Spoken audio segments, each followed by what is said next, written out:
Allez, on commence avec Mason Greenwood. Donc l'Olympique de Marseille s'est imposé 2-0 hier face à Gérone en match amical. Greenwood a encore marqué 5 buts en 3 matchs de préparation. Il a aussi gratifié le public d'Andorre, puisque le match avait lieu là-bas, de jolis gestes, de chevaucher encore de classe. Et il a eu droit aux louanges de son coach Roberto De Zerbi, qui a dit, je cite, « Il a été top, il s'est présenté sous son meilleur visage. On a un autre Mason cette année. On sent les fruits de sa première saison. Il a gagné en régularité. Il est plus fort que les autres. » Et donc, Walid va pouvoir nous donner son avis tranché tout de suite. Bon, sinon, tu... Moi, si, il y a Astérix, Obélix, Vercingétorix, Milou. Vercingétorix. Un jour un jingle. Ouais. Milou, c'est pas mal aussi. Ouais, Milou. Parce que tout le monde a oublié Milou. C'est vrai. Ouais. Très sous-côté. Très sous-côté. Ouais. Walid, sur Greenwood. Oui, je voulais parler de Greenwood qui fait un super début de pré-saison où il est en train de casser la baraque avec l'Olympique de Marseille. Il revient en très très grande forme, athlétiquement, physiquement. Et j'ai regardé le match contre Gérone hier, il y avait lui et les autres, ou presque. En tout cas, il avait vraiment une impression de supériorité qui se dégageait à chaque fois qu'il touchait le ballon. Et je me suis posé pas mal de questions, moi, sur Greenwood l'année dernière, parce que je trouve qu'on a été, moi le premier, très très exigeant envers Mason Greenwood, parce qu'il est passé par plusieurs étapes dans sa saison où il avait commencé très très fort. Derrière, il avait eu des rechutes un petit peu dans son jeu et dans son état d'esprit, notamment, qui avait été un peu ciblé par Roberto De Zerbi, mais il avait une facilité face notamment les petites équipes en Ligue 1 individuellement, qui permettait à l'Olympique de Marseille de gagner les rencontres. Et je me posais souvent la question, est-ce que l'année prochaine en Ligue des Champions, parce que c'est là où on va l'attendre quand il est arrivé, Mason Greenwood, on savait que pour la Ligue 1, en tout cas pour 80% des équipes de Ligue 1, il serait au-dessus, mais ça va être véritablement sur la Ligue des Champions notamment et sur le cap qui peut passer contre les gros en Ligue 1. Est-ce qu'il était véritablement à son maximum ou s'il a une marge de progression? Et j'y réfléchissais pendant le match hier et je me disais qu'en vérité, cette année, il doit mettre tout le monde d'accord, sportivement. Je parle bien évidemment sportivement, je parle pas de ce qui s'est passé extra-sportivement, mais au moins sportivement, parce que sa saison, elle a fait débat. Elle a clivé. Il y en avait qui ont souvent mis en avant son état d'esprit défaillant, son manque de repli défensif, le fait que contre les gros, souvent on n'avait pas le même Mason Greenwood. Et là, ça doit être l'année qui doit régler toutes ces questions. Parce qu'il a la Ligue des Champions et que s'il performe en Ligue des Champions et qu'il emmène l'OM dans les 24, notamment au second tour, en tout cas en 16e de finale, il aura fait passer un cap à l'Olympique de Marseille, parce que ça fait un bon bout de temps que l'OM n'a pas fait une campagne de Ligue des Champions honorable. Et en Ligue 1, la même chose, de continuer à progresser dans une équipe où le matériel offensif va upgrader. Donc j'ai l'impression qu'il a tout, que en plus avec De Zerbi, un peu comme De Zerbi, je disais souvent que l'année 2 de Zerbi sera sûrement meilleure, moi dans mon esprit, que l'année 1 par rapport au contexte, par rapport à plein de choses. Je pense que Greenwood aussi, ça peut être le cas. J'espère qu'il a mûri, j'espère qu'il a trouvé cette maturité.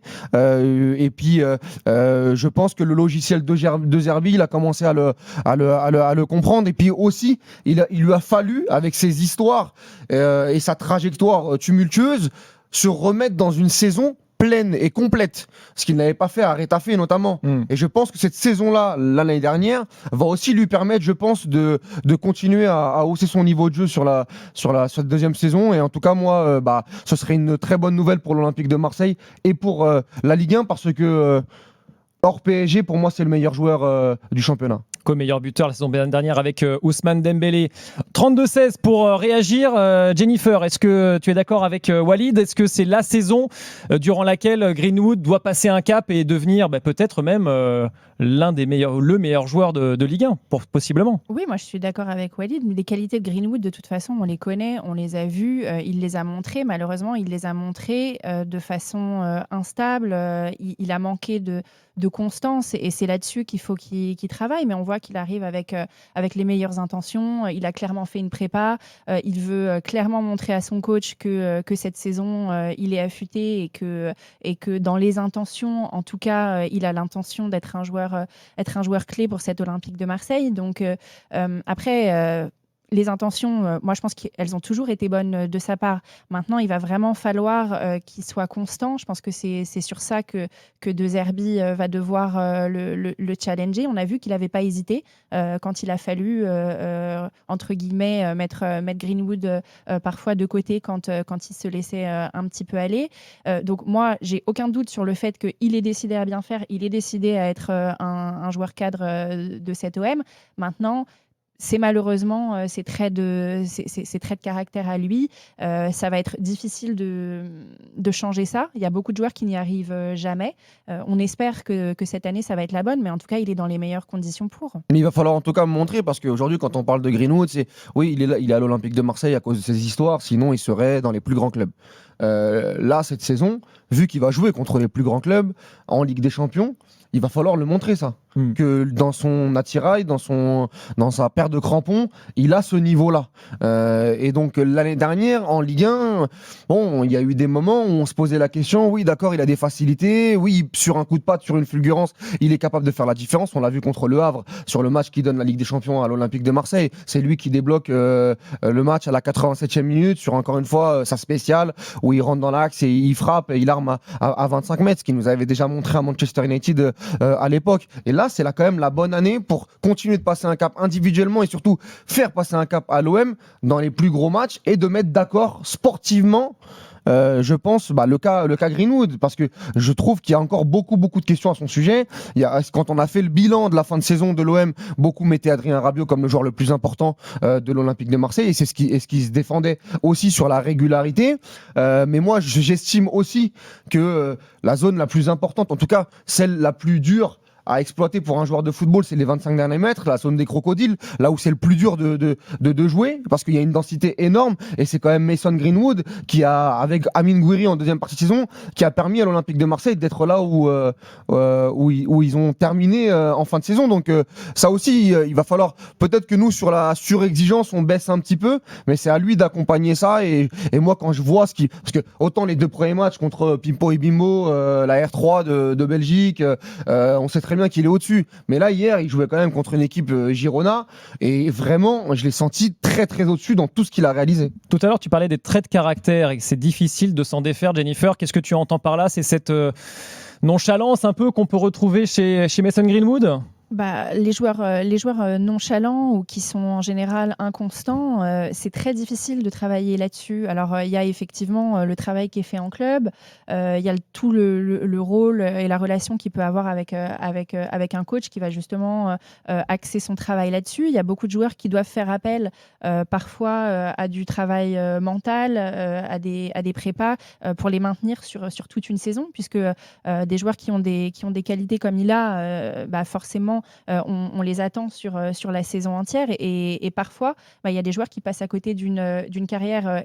On sait que c'est des très bons joueurs, mais entre très bons et réaliser pleinement leur potentiel, il y a beaucoup de joueurs qui tombent dans ces écueils-là. Alors après, effectivement, on ne va pas revenir toujours dessus, mais forcément, l'extra-sportif a dû beaucoup jouer aussi, parce que c'est un joueur qui draine son lot de polémiques, et a raison. Mais disons qu'il a besoin de faire un travail invisible que nous, on ne connaît pas, mais je pense que pour être performant toute la saison, il va falloir faire abstraction de tout ce qui est hors terrain, et il va vraiment falloir, comme le disait Walid, qu'il montre contre des vrais gros clubs, parce que là, cette année, c'est ça qui compte pour l'Olympique de Marseille. Ils sont en train de bâtir une équipe justement pour bien figurer en Ligue des Champions, et je pense que pour lui, venir à Marseille, effectivement, la première saison, on ne va pas dire que c'était une saison d'adaptation, puisque on sait parfaitement qu'il a le niveau pour la Ligue 1, mais disons que son objectif était celui-là, et là, il va avoir l'occasion de le montrer. Il met autant de buts que Ousmane Dembélé quand même l'année dernière. 21. Alors oui, le foot, c'est pas que des stats, mais ça aide quand même à gagner des rencontres pour l'Olympique de Marseille. En termes d'efficacité, il n'y a pas photo. Après, c'est aussi dans l'attitude sur le terrain. Mais même l'attitude, tu sais, moi je me tape en ce moment les épisodes de l'Olympique de Marseille là, sur leur chaîne YouTube, que je trouve fantastique, même si on sait que c'est une épreuve de communication aussi, et que peut-être peut-être que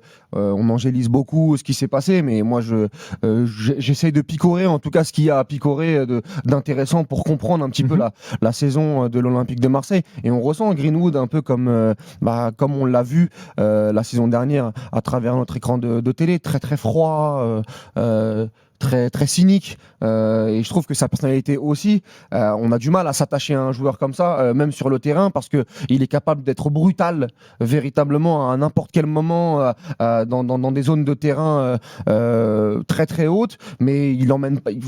Il a une personnalité nonchalante, et c'est vrai que ça un peu aussi introverti aussi, ouais. un peu introverti. Ce qui peut être intéressant aussi l'an prochain pour lui, c'est qu'il va être beaucoup plus accompagné, je trouve moi, sur le plan offensif. Alors même s'il y avait Luis Enrique qui sur les 6 premiers mois avait fait des très très belles choses, Gouiri en deuxième partie de saison, mais il faut pas oublier qu'à un moment donné, De Zerbi jouait avec Rabiot dans un rôle nouveau pour lui, qui avait Neil Maupay qui était plus un joueur de connexion qu'un buteur, et il y avait une surresponsabilité du côté de Greenwood sur le fait d'être décisif. Là, si cette année tu ramènes un vrai joueur à gauche, Gouiri qui va continuer de s'affirmer, et lui, et Aubameyang, un Angel Gomez aussi. Tiens, Aubameyang, faudra voir qui tirera les pénaltys, parce que Aubameyang est un super tireur de pénalty. Et donc un Angel Gomez aussi qui peut jouer un peu plus haut, qui est un facilitateur de jeu. Il va lui aussi, je pense, être beaucoup plus nourri, et peut-être avoir aussi un peu moins de pression. Peut-être que les adversaires vont un peu moins le. Il va être beaucoup plus nourri, mais il va être sur un rythme beaucoup plus intense aussi. C'est donc, vrai. Donc il y a l'avantage et l'inconvénient, parce que si